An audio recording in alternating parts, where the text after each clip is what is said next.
ঘরে ছেলে মেয়েরা, তরুণেরা, বাপেরা, আজ আমার রাসূলুল্লাহ যদি না আসতো কোরআন শরীফ আমরা পেতাম না।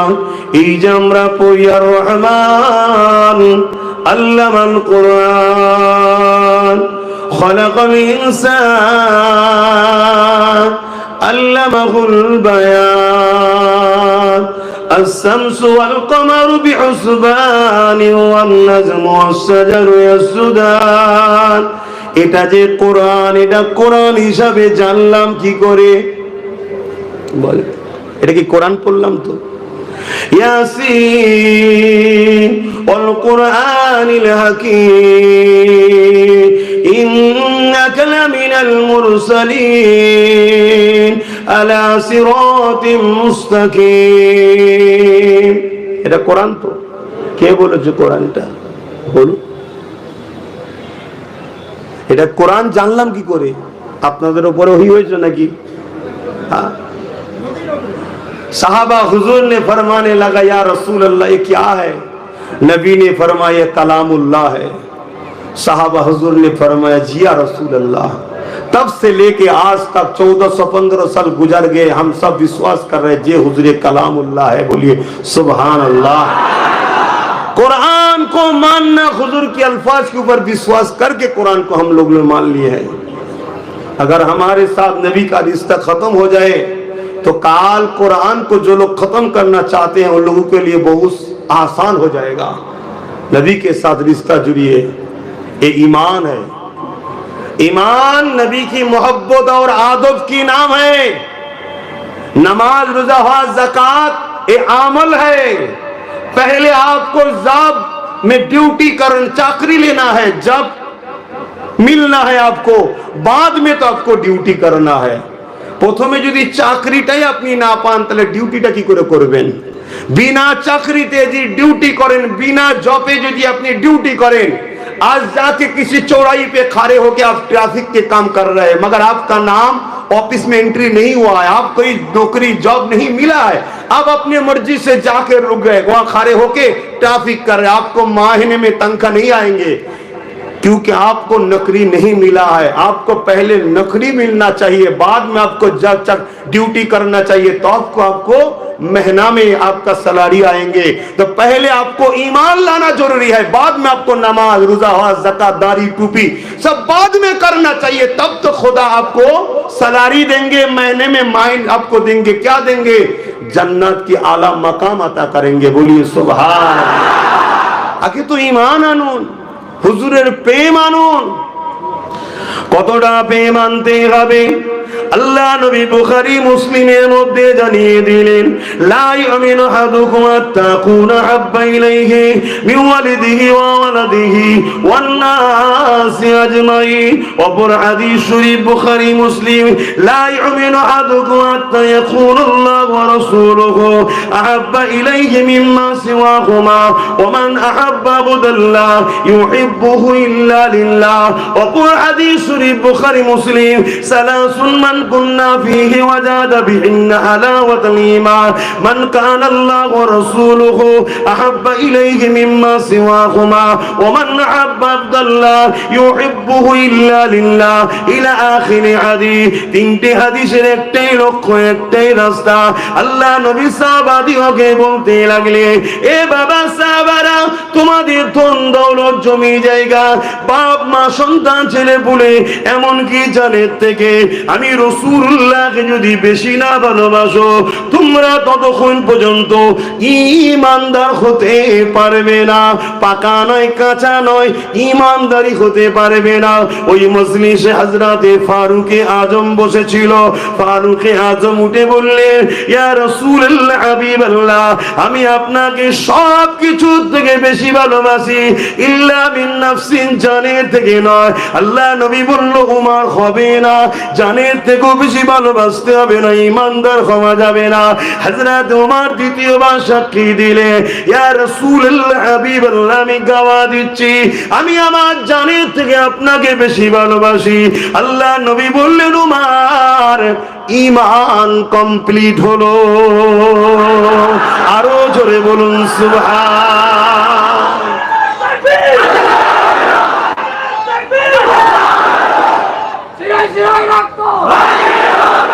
ভাইয়ের আমার, খুব ভালো করে শোনেন। একটা কাজ করেছেন, এসেছি যখন, পেয়েছি নবীর গোলামগুলোকে, তা একটু বুঝিয়ে যাচ্ছি।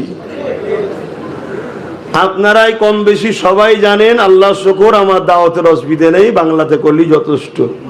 কিন্তু এখানে আসলে ভালো লাগে, বাইরে গেলে এই বাহানা একটু মাইন্ড ফ্রি হয়। কেন খাস করে স্পেশাল ঘুরতে যাব বা বেরোবার টাইম নেই, একটা বাহানাতে বেরিয়েছি। কথা বুঝে আসছে? তাই বারবার বলে যাচ্ছি, বাপ, তামাম বিশ্ব জুড়ে আমাদেরকে যারা মিটাতে চাইছে, তামাম বিশ্ব জুড়ে আমাদেরকে যারা শেষ করতে চাইছে, তারা সর্বসময় চেষ্টা করেছে, কিন্তু আমাদের ঘরে মিটাতে পারে না। আপনারা নিশ্চয়ই জানেন, চিঙ্গিস খান নাম শুনেছেন, হালাকু খান নাম শুনেছেন, এরকম বহুত চেষ্টা হয়েছে, পারে না। কেন পারেনি? আমাদের মধ্যে একটা পাওয়ার আছে, যে পাওয়ারটার নাম হলো ঈমান। জোরে বলুন সুবহানাল্লাহ। ওই পাওয়ারের কাছে যুগে যুগে তারা পরাজিত হয়েছে। তাই তারা বড় পরিকল্পনা করে আমাদের ঈমানকে লুটার জন্য হাজারো ষড়যন্ত্র করছে। আর ঈমান হুজুরের মোহাব্বত ও ভালোবাসার নাম। জোরে বলুন সুবহানাল্লাহ। আপনাকে বুঝাবার জন্য আর একটু খুলে বলছি, বিরক্ত হচ্ছেন না তো? আপনি একটা प्लांट लगाবেন, गाछ लगाবেন, कोई भी दरख्त हो, उस दरख्त को आप लगाने के लिए दो चीज की बहुत जरूरत है, एक मिट्टी और दूसरा आबहवा। ওই গাছকে আপনাকে লাগাতে গেলে দুটো জিনিসের জরুরি, একটা মাটি আর একটা কি? আবহাওয়া। যদি মাটি আর আবহাওয়া ওই প্লান্টের সঙ্গে শুট না করে, তাহলে গাছ তো লাগাবেন, চারা তো লাগাবেন, কিন্তু ওটা ঝলসে মারা যাবে। ঠিক? তাহলে দুটো জিনিসের দরকার, একটা মাটি আর একটা আবহাওয়া। जब अल्फाज से हम सब कहते हैं ला इलाहा इल्लल्लाहु मुहम्मद रसूलुल्लाह, समझ लिए ये चारा हमारा दिल में ईमान का पौधा लगा दिए हैं। मगर यहाँ भी दो चीज का जरूरी है, एक आदब की मिट्टी चाहिए और मोहब्बत की आबोहवा चाहिए। अगर नबी की आदब की मिट्टी दिल में नहीं है, मोहब्बत की आबोहवा दिल में नहीं रहते, तो कलेमा का जो पौधा लगाए हैं वो आखिर में जाके मर जाएगा। तब सुद भी खाएंगे, आपको बुरा नहीं लगेगा। किसी को कत्ल भी करेंगे, आपको बुरा नहीं लगेगा। अपनी माँ बाप के ऊपर आप जुल्म भी करेंगे, बुरा नहीं लगेगा, क्योंकि बुरा आपका ईमान आपको समझते हैं ये सही है, ये बुरा है। आपका ईमान इधर खत्म हो गया। किस लिए खत्म हुआ है? क्योंकि यहाँ आदब मुस्तफा का मिट्टी नहीं है और रसूलुल्लाह का आबहवा, मोहब्बत की आबहवा नहीं है।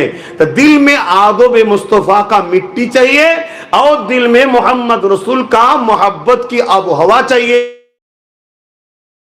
आपका कलेमा का जो प्लांट चारा लगा हुआ है ला इलाहा इल्लल्लाह, वो बड़ा होगा तो आपका प्लांट का हर शाखा निकलेंगे। एक नमाज होगा, एक रोजा होगा, एक हज होगा, एक ज़कात होगा, एक खैरात होगा। ये सब उस प्लांट का शाखा है। बोलिए सुभान अल्लाह। আর যদি আপনার এই প্লান্ট যদি মারা যায়, তাহলে জানবেন সব বেকার হয়ে যাবে। তাই আগে এই ঈমানটাকে ঠিক করুন, হুজুরের মহব্বত। আল্লাহ নবী মাসে এসেছিলেন 12 রবিউল আউয়াল সোমবার শুভেচ্ছা থেকে সময়। আমার নবী পাক আছেন 500 বছর আগে একজন নবী এসেছিলেন, যিনার নাম হলো হযরত ঈসা রূহুল্লাহ, যিনাকে আল্লাহ পাক কুদরতি ভাবে দুনিয়ায় পাঠিয়েছিলেন, যিনার আজানকে কোন পুরুষ স্পর্শ করেনি। আল্লাহ পাক এই নিদর্শন তো দেখাচ্ছে, আমি আল্লাহ পারি বাপ ছাড়াও আমার বান্দাকে তৈরি করতে, আমি আল্লাহ পারি মা বাপ ছাড়াও আদমকে তৈরি করতে, আমি আল্লাহ পারি এ দুনিয়ার মানুষেরা পাথরের ভেতর থেকে এমন করে উটনিকে বার করতে। আপনারা নিশ্চয়ই জানেন আল্লাহ নবীকে পরীক্ষা নেওয়া হয়েছিল। হযরতে হুজুরের নাম স্মরণ আসছে না? হযরতে সালেহ আলাইহিস সালামকে তিনার উম্মতিরা পরীক্ষা নিয়েছিল, এই পাথরের ভেতর থেকে আপনি একটা উটনিকে বার করুন। যে উটনিটা এমন করে প্রেগনেন্ট থাকবে, তার পেটে সন্তান থাকবে, এমন একটা উটনিকে বার করুন। হযরত সালেহ আলাইহিস পাথরের কাছে গেলেন, ওই পাহাড় থেকে একটা উটনি বের হলো, ওই উট পেটে বাচ্চা ছিল, বাচ্চা প্রস্রাব হলো, সেও দুধ পান করতে লাগলো। এ যুবকেরা, এখনো শুনে আমরা আশ্চর্য হই না, এখনো বললে কোনো ফতোয়া হয় না, কিন্তু আমার রাসূলুল্লাহ যখন দুই আগুলকে পাত্রের মধ্যে দিয়ে আগুনের ভেতর থেকে পানি বার করিয়ে দিল, তখনই দেখবেন সমাজে ফতোয়া হয়। কথা কিছু বুঝছেন না? আল্লাহ বা নবী আলাইহিস সালামদেরকে মুজিজা দেয়। কেন মুজিজা দেয়? সামনে অলুক আজিজ করনে কে লিয়ে, সামনে যারা আছে তাদেরকে অ্যাট্রাকশন করার জন্য মুজিজা দেয়। মুসা আলাইহিস সালামকে মুজিজা দিয়েছিল, আশা দিয়েছিল, লাঠি দিয়েছিল। ওই লাঠি যখন পাথরের উপরে আঘাত করত, পাথর থেকে 12টা ঝর্ণার ফোয়ারা বেরিয়েছিল। কেননা মুসা নবীর 12টা কবিলা ছিল, এক একটা কবিলার এক একটা ঝর্ণা। আর আমার নবী পাককে আল্লাহ তো নবীদের নবী করেছে, ইমামুল আম্বিয়া করেছে, সমস্ত নবীদের সরদার করেছে। আমার নবী পাক এক লড়াইয়ের ময়দানে গেলেন, 1500 সাহাবা ছিলেন, পানি ছিল না। ওই সাহাবা হুজুরদের মধ্যে থেকে একজন এসে আল্লাহ নবীকে বললেন, ইয়া রাসূলুল্লাহ, হাবিবাল্লাহ, পানি নেই, পানির ব্যবস্থা করে দেন। নবী পাক তো বলতে পারতেন, এ সাহাবা আল্লাহর কাছে চাও, আল্লাহ তো পানি দেবে, আমার কাছে কেন এসেছো? নবী আমার ওটা শিখাইনে। নবী আমার কি বললেন? একটা পাত্র নিয়ে আসো। পাত্র নিয়ে আসলো। আল্লাহ নবী নিজের নূর হাত মোবারকটা দিয়ে দিল, 2 উঙ্গলির বীজখান দিয়ে পানি বেরোতে লাগলো। সাহাবা হুজুররা বলতে লাগলে, আমরা নিজেরা পানি পান করলাম, গোসল করলাম, প্রয়োজনীয় জন্যে পাত্রে জমা করে রাখলাম, এবং আমাদের পশুগুলোকেও পান করালাম।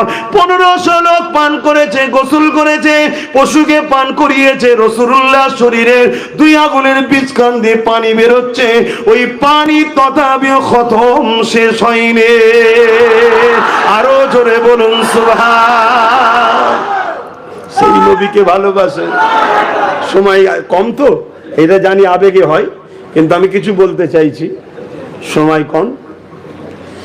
কেন আপনারা চাইবেন অনেক রাত পর্যন্ত হোক, আর আমি কিন্তু আপনাদের মতো আবেগে তো চলবো না। কেন একবার খেয়ে নিয়ে সারা জীবন শুকবো, ওই স্টাইলের মানুষ আমি নয়। আজকে সারা রাত করি, তার পরের বার থেকে করতেই দেবে না। কথা বুঝে আসছে? অর্থাৎ এই আবেগের ভাষা ভালো নয়, সবকিছুকে লিমিটে চলা ভালো। ইসলাম বাড়াবাড়িকেও পছন্দ করে না, কমানোকেও পছন্দ করে না। ইসলাম মধ্যপন্থী অবলম্বন করতে বলেছে। জোরে বলুন সুবহানাল্লাহ। আর আমার মুজাদ্দিদ জামান দাদা হুজুর রহমাতুল্লাহ আলাইহি পূর্ব ভারতের মানুষকে এই মধ্যপন্থী অবলম্বনের রাস্তা দেখিয়েছেন। জোরে বলুন সুবহানাল্লাহ। এখানে আরেকটা কথা বলে নিলে আমাদের মহব্বতটা পয়দা হবে। এশিয়া মহাদেশে 4টে সিলসিলা আছে, 4টে সিলসিলা। একটা হলো ফুরফুরা সিলসিলা, একটা দেওবন্দি সিলসিলা, একটা জোনপুরি সিলসিলা, একটা বেরেলি সিলসিলা। 4 সিলসিলার মুরব্বীরাই হক। দেওবন্দি সিলসিলার মুরব্বীরাও হক, ফুরফুরা সিলসিলার মুরব্বীরাও হক, বেরেলি সিলসিলা যারা আকাবের মুরব্বী তারাও হক, জোনপুরি সিলসিলার মুরব্বী যারা তারাও হক। নিচতে আমাদের মধ্যে এখন কিছু ঠুকুর মুকুর হচ্ছে। প্রত্যেকটা মুরব্বীরা তারা কিন্তু সবাই নবীর মিলাদুন নবীও করেছে, নবীকে হায়াতুন নবী বলে মেনেছে। এবং দেওবন্দ মাদ্রাসার যিনি প্রতিষ্ঠাতা মৌলানা কাসেম নান্তুবি সাহেব, তিনি বলেছেন নবী পাক সাল্লাল্লাহু আলাইহি ওয়াসাল্লাম হায়াতুন নবী বলেই তো নবীর স্ত্রীদের বিবাহ করা হারাম। কথা বুঝে আসছে? অতএব আকাবে তাদের যে আকীদার কিতাব আছে, সেখানে দেখা গেছে 4 দলেরই মুরব্বীরা তারা একটাই কাজ করেছে, হুজুরের সঙ্গে মানুষকে জুড়তে চেয়েছে। তা আমরাও আমাদের মুর্শিদ কেবলা তিনিও আমাদেরকে শিখিয়েছেন যে হুজুরের সঙ্গে মানুষকে জোড়ো।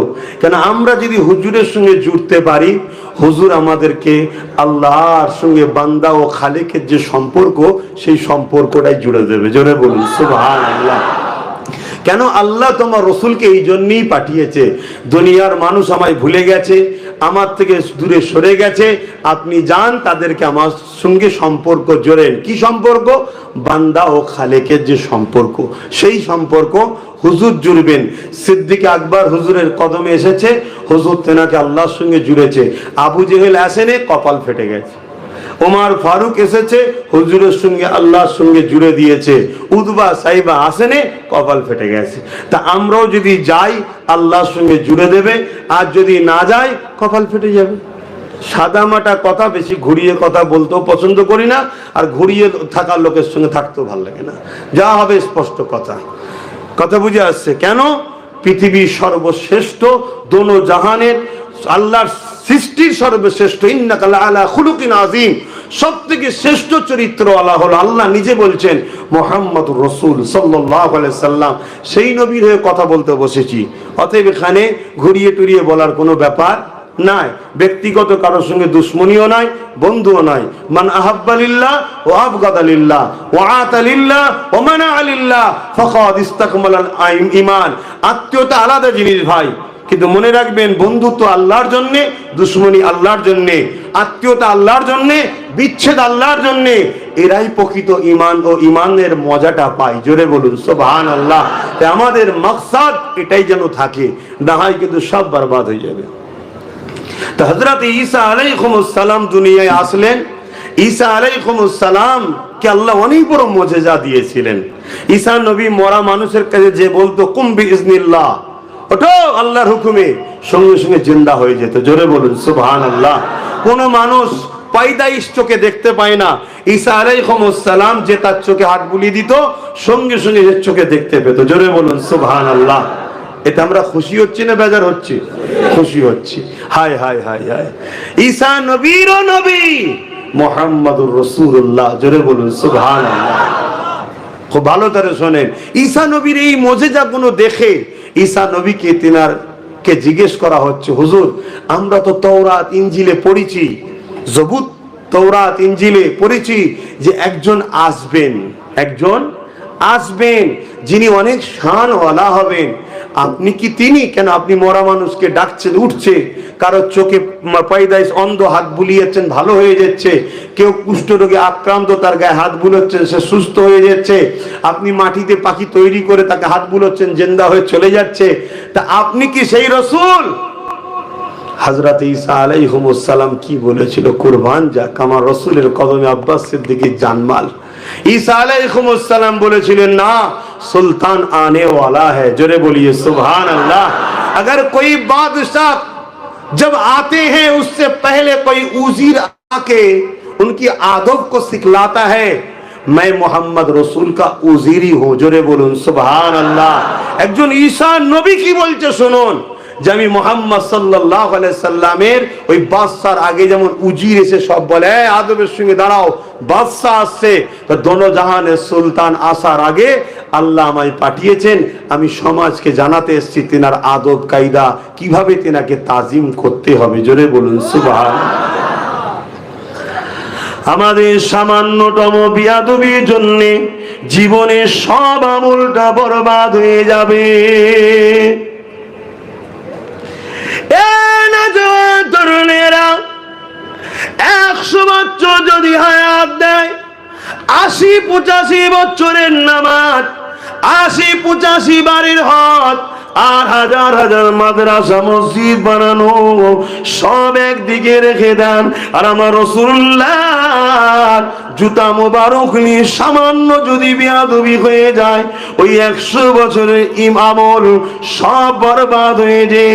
আল্লাহ রাসূলুল্লাহ জুতা মোবারকের সঙ্গে বেয়াদবি করার জন্য ওই বান্দাকে জাহান্নামে ঢুকাবে, আর কোনোদিন বার করবে না। আর অপর দিকে একটা মানুষ চলতে গিয়ে অনেক তুতি বিচ্ছেদ করে ফেলেছে, কিন্তু হুজুরের মুহাব্বত আর ভালোবাসায় পাকাপোক্ত রয়েছে।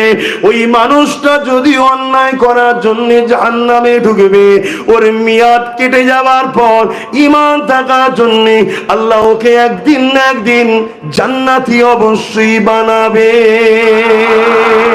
এ যুবকেরা, তরুণেরা, তাই বলে দিয়ে যায়, ঘর বাড়ি গ্রাম ছেড়ে দিয়ে বিদেশে কর্মের জন্য পড়ে আছে, কাজ শেখেন, ধর্ম শিখতে যাবেন না, কাজ করেন, নতুন কোনো দিন শিখতে যাবেন না। আমার রাসূলুল্লাহকে মুহাব্বত যেখানে হবে, আমার নবীর তাজিম যেখানে পাবেন, আমার নবীর বয়ান যেখানে বেশি বেশি পাবেন, দিল লাগিয়ে লাগিয়ে বসুন। কেননা হযরতে এমন করে ইমামে গাজ্জালী রাহমাতুল্লাহ আলাইহি জিনার মতো আলেম আজকের দিনে পৃথিবীর জমিনে একটাও পাওয়া যাবে না, একটাও পাওয়া যাবে না। এত বড় তিনি আলেম ছিলেন। তিনি বলতে লেগেছে, যখন তোমাদের উপরে কোনো বালা আসবে, সেই বালা রাষ্ট্রীয় ভাবে হতে পারে, সেই বালা সংসার জীবনে হতে পারে, সেই বালা বিমার হতে পারে, সেই বালা তোমার কারবার ব্যবসা বাণিজ্যে লস হতে পারে। এই মুসিবত থেকে বাঁচার জন্য তোমার উপায় কি রয়েছে? তিনার অনুচরেরা জিজ্ঞাসা করতে লাগলে, হুজুর কি কাজ করতে হবে? হযরত ইমামে গাজ্জালী রাহমাতুল্লাহ আলাইহি বলতে লাগলে, এ থেকে বাঁচার একটাই উপায় হলো রাসূলুল্লাহর সঙ্গে মুহাব্বতের সম্পর্কটা বাড়িয়ে দাও। এ যুবকেরা, তরুণেরা, ওই সময় জিজ্ঞাসা করা হলো, হুজুর মুহাব্বতের সম্পর্ক বাড়াবো কিভাবে? হুজুর দুটো রাস্তা দেখিয়েছে। একটা হলো দরুদ বেশি বেশি করে পড়ো, এই দরুদ পড়াতে সম্পর্ক বাড়বে। আল্লাহ নবী তাই বলেছে, যারা যত দুনিয়ায় মুহাব্বতের সঙ্গে বেশি দরুদ পড়বে, কিয়ামতের দিনে আমার কাছে তারা বেশি হবে, আমি নবীর শাফাআত তারা পাবে। অপর হাদিস শরীফে রাসূলুল্লাহ জানিয়ে দিলে, এ দুনিয়ার মানুষ, তোমরা যদি দুয়াতে দরুদ না পড়ো, জমিন আসমানের বীজখানে দোয়াটা আটকে যায়, ওটা আল্লাহ পাকের দরবারে কবুল হয় না। দরুদ হলো তোমার দোয়া কবুলের জন্য। আর মনে রাখবেন, দরুদ এমন একটা নিয়ামত, আল্লাহ নামাজ পড়ার কথা বলেছে, আকিমুস সালাত, নামাজ কায়েম করো। 82 जगह खुदा ने फरमाया अकीमुस सलात, मगर खुदा खुद नमाज अदा नहीं करते। खुदा ने सौम फर्ज किया हमारे सबके लिए, मगर खुदा सौम नहीं अदा करते।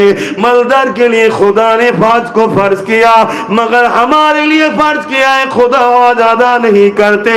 मलदर के लिए खुदा ने ज़कात फर्ज किया है, मगर खुदा ज़कात नहीं देते। फिर भी खुदा फरमा रहा है, इन्नल्लाह, बेशक मैं खुदा, वो मलाइकतहू, मेरे साथ में फरिश्तों, युसल्लून अलन नबी, नबी पर दुरूद और सलाम का नजराना भेजते हैं। आखिर में खुदा ने फरमाया, या अय्युहल्लज़ीना आमनू, हर इंसान को खुदा ने नहीं बुलाया, जो लोग ईमान लाए हैं, सल्लो, तुम सब भी दुरूद पढ़ा करो, ओ सल्लिमू, एवं सलाम दाओ, तस्लीमा, आदब के साथ, मोहब्बत के साथ सलाम भेजा करो।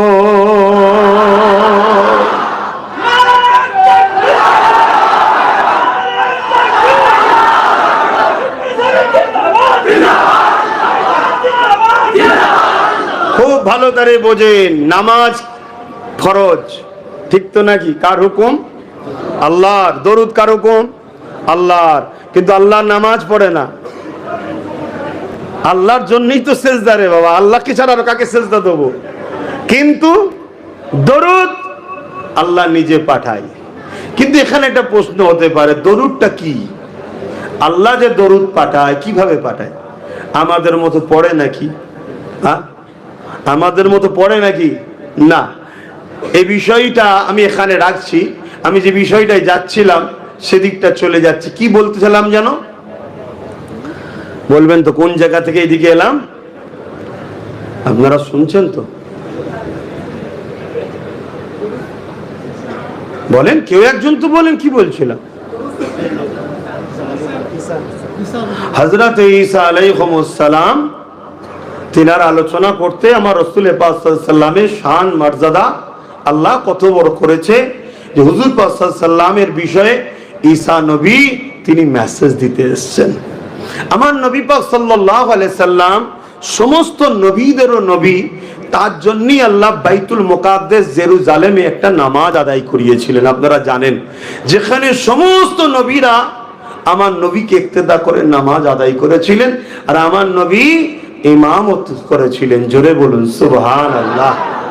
সেই নবীর উম্মত হয়ে আমরা খুশি না বেজার? আমরা কি ধন্য নয়? হ্যাঁ, সেই নবীকে পিয়ার করুন, ভালোবাসুন, মহব্বত করুন, দিলে রাখুন। যেখানে আমার নবী পাকের আদব, ভক্তি, ভালোবাসা আছে, সেখানে আপনারা জুড়ে জুড়ে বসবেন। তরুণেরা, আল্লাহ পাক তিনি আয়াত নাজিল করে দিলেন, এ দুনিয়া মানুষেরা, তোমাদের গলার আওয়াজ যেন আমার হাবিবের আওয়াজের উপরে না চলে যায়। যদি চলে যায়, আমি আল্লাহ তোমাদের সমস্ত আমলকে বরবাদ করে দেব। খুব ঠান্ডা মাথায় বুঝবেন, নবীর গলার আওয়াজের থেকে আওয়াজ যদি বেশি হয়ে যায়, তাহলে সমস্ত আমল বরবাদ হয়ে যাবে। নবীর সঙ্গে কোনো তর্কাতর্কি করেনি, নবীর বিরুদ্ধে নোংরা কটু কথা বলেছে তা বলেনি, শুধু বলেছে আওয়াজ যদি বেশি হয়ে যায়, তাহলে তোমাদের সমস্ত আমলকে বরবাদ করে দেওয়া হবে। এ যুবকেরা, তরুণেরা, বাপেরা, আমার নবী পাকের একজন সাহাবী ছিলেন, যিনার গলার আওয়াজটা বড় উচ্চ আওয়াজ ছিল। তিনি পায়দাইশ জোরে কথা বলে। অনেকে আমাদের মধ্যে আছে, দেখবেন নরমাল কথা বলে, কিন্তু মনে হবে যেন ঝগড়া করতে লেগেছে, আওয়াজটা একটু উঁচু। এই আয়াত যখন নাজিল হয়ে গেছে, ওই সাহাবী ঘরে গিয়ে দরজা দিয়ে কাঁদতে লেগেছে, আর দরজা খুলছে না। একদিন যাই, দুদিন যাই, 3 দিন হয়ে যায়। হুজুর আমার খোঁজ নিবার জন্য এক সাহাবীকে পাঠিয়ে দিলে। ওই সাহাবী তিনার বাড়িতে চলে আসলো, খোঁজ নিয়ে জানতে পারলো তিনি এইভাবে 3 দিন করে দরজা বন্ধ করে দিয়ে, কখনো কোনো খাওয়া দাওয়া বন্ধ করে দিয়ে, শুধু জবান দিয়ে একটাই কথা বলছে, আমি ধ্বংস হয়ে গেলাম, আমি বরবাদ হয়ে গেলাম, আমি শেষ হয়ে গেলাম। এই যুবকেরা ওই সাহাবী হুজুরকে যে শোনালো, হুজুর আবার পাঠালেন, যাও সালাম দিয়ে জিজ্ঞাসা করো কি হয়েছে। ওই সাহাবী আবার ফিরে গেলেন, সালাম দিয়ে বলতে লাগলেন, কি হয়েছে হুজুর পাঠিয়েছে। ওই সাহাবী তখন বলতে লাগলো, আল্লাহ আয়াত নাজিল করে দিয়েছে, আমার রাসূলের গলার আওয়াজের উপরে কার আওয়াজ উঠে গেলে এমন করে তার আমলের সব বরবাদ হয়ে যাবে। তাই আমার কণ্ঠের আওয়াজ তো জোর হয়ে যায়, তাই আমি মনে হয় ধ্বংস হয়ে গেলাম, বরবাদ হয়ে গেলাম। হুজুরের কাছে খবরটা চলে আসলো, আল্লাহ নবী পায়গাম পাঠিয়ে দিলে, যাও, আমার সাহাবী তো ইচ্ছা করে না, কিন্তু আমার সাহাবীরই ডর, ভয়, আমার মহব্বত, ভালোবাসা, আল্লাহ বড় খুশি হয়ে গেছে। আমার নবীর পায়গাম জানিয়ে দাও, ওই সাহাবীটা হলো জান্নাতি। আরো জোরে বলুন সুবহান। কবে কিয়ামত হবে? কবে দুনিয়া শেষ হবে, বিচার হবে, ময়দানে মাশর হবে, কানা মিকদারু 50 আলফা সানাতিন, 50,000 বছরের একটা দিন হবে, সব বাকি আছে। এখনই নবী বলছে জান্নাতি। কি বুঝছেন? নবীর ক্ষমতা আছে না নাই? এই ক্ষমতা নবীকে দিয়েছেন কে? আকীদা ঠিক করুন, আকীদা ঠিক করুন। হুজুর কিছু কিছু জানে, কিছু কিছু জানে না, এই আকীদা হলে ঈমান চলে যাবে। সব থেকে বড় গোপন হলো আল্লাহ নিজে হুজুরকে নিজেই দিদার দিয়ে দিয়েছে। জোরে বলুন সুবহানাল্লাহ। আমার হুজুর জানিয়ে দিচ্ছে। এ নওজোয়ান তরুণেরা, এ নবী পাকের প্রেমিকেরা, আমরা মহব্বত ওয়ালা মানুষ, প্রেম ভালোবাসা মানুষ, প্রেমের কথা বলা পছন্দ করি। আপনাদের অসুবিধা হচ্ছে না তো? আসুন, আমার নবী পাকের মিলাদের উদ্দেশ্য করে মাহফিল করেছেন, একটু মিলাদের আলোচনা করে নি এবং ফায়দা কি শুনি। হযরত আবু বকর সিদ্দিক রাদিয়াল্লাহু তাআলা তো বললেন, কানা রাফিক ফিল জান্নাত। এবার নবী পাকের ঘরের কথা একটা বলি।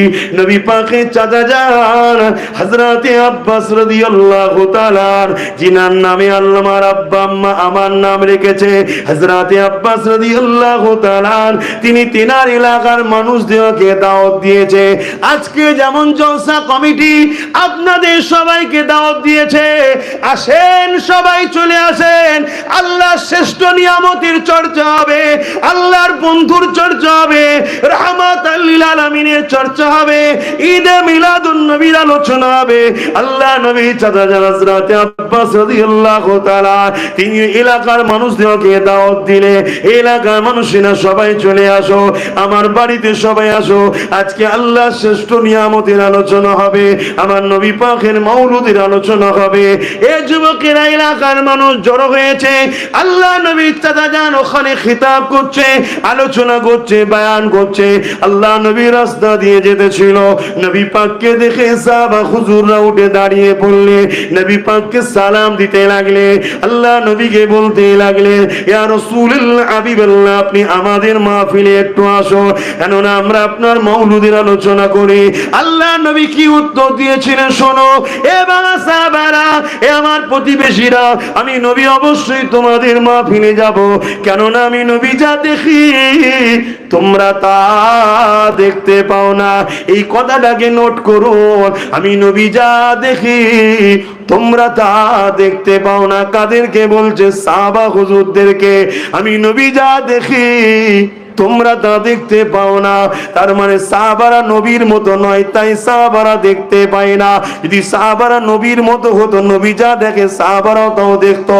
এ যুবকেরা, তরুণেরা, আল্লাহ নবী বললেন অবশ্যই আমি যাব, কেন আল্লাহ আমাকে দেখাতে লেগেছে তোমরা মজলিস বানিয়েছো, শুধু তোমরা আছো তা নয়, আল্লাহর অগণিত রহমতের ফেরেশতারা তারা দলে দলে সারি সারি দিয়ে এই জান্নাতি মজলিসে হাজির হতে লেগেছে। আরো জোরে বলুন সুবহান। সাহাবা হুজুর জিজ্ঞাসা করলেন, ইয়া রাসূলুল্লাহ হাবিবাল্লাহ শুধু আমাদের মাহফিলে এসেছে? আল্লাহ নবী বললেন না, কিয়ামত পর্যন্ত এখানে কমিটিও শোনে, আপনারাও শোনেন কত মহান কাজ করছেন। হযরত আবু সাঈদ খুদরি রাদিয়াল্লাহু তাআলা আন থেকে হাদিসটা রায়াত। আল্লাহ নবী বললেন, এ বাবা সাহাবী,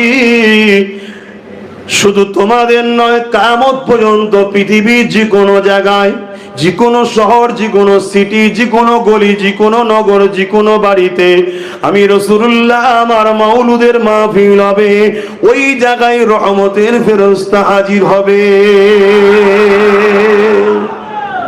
কিছু বুঝছেন? দেওবন্দি ভাইদের একজন বড় আলেম আছেন, হযরতে মাওলানা আশরাফ আলী থানভী সাহেব। তিনি কিতাবের মধ্যে লিখছে, মুসিবত থেকে উদ্ধার হওয়ার জন্য উচিত হলো রসুলের আলোচনা বেশি বেশি করা হোক। জোরে বলুন সুবহানাল্লাহ। আর আমি সেই একটা বলেছি, আর একটা বাকি রয়েছে, গাজ্জালি হুজুর, ইমাম গাজ্জালি হুজুরের, মনে পড়ছে? তা দ্বিতীয়টা কি বলেছিল? মুসিবত থেকে বাঁচার। আজকে আমরা মুসিবতে আছি না নাই? খারাপ নেবেন না, মুসিবতে আছি না নাই? সত্য কথাতে ভয় খাবার কিছু নেই। চারিদিকে দেখুন না কি হচ্ছে, কার ফ্রিজে কি আছে খুঁজে খুঁজে বার করা হচ্ছে। কি হচ্ছে না? যেখানে সেখানে মেরে দেওয়া হচ্ছে না, হয়নি? বোনেদের নেকা পর্দা ধরে টানাটানি হচ্ছে না, হয়নি? এটা মুসিবত তো, বালা তো, এটা বালা। এ থেকে রক্ষা পাওয়ার উপায় ইমাম গাজ্জালি হুজুর বলছেন, নবীর প্রেম বাড়াও। নবীর প্রেম বাড়াবার উপায় কি? 1 নম্বর দরুদ, দ্বিতীয় আশরাফ আলী থানভী সাহেব কি বললো? বেশি বেশি নবীর আলোচনা। এমনকি তিনি বলছেন একটা সময় আমি মহামারী এসেছিল, সবাই ঘরে বন্দী, যেমন কিছুদিন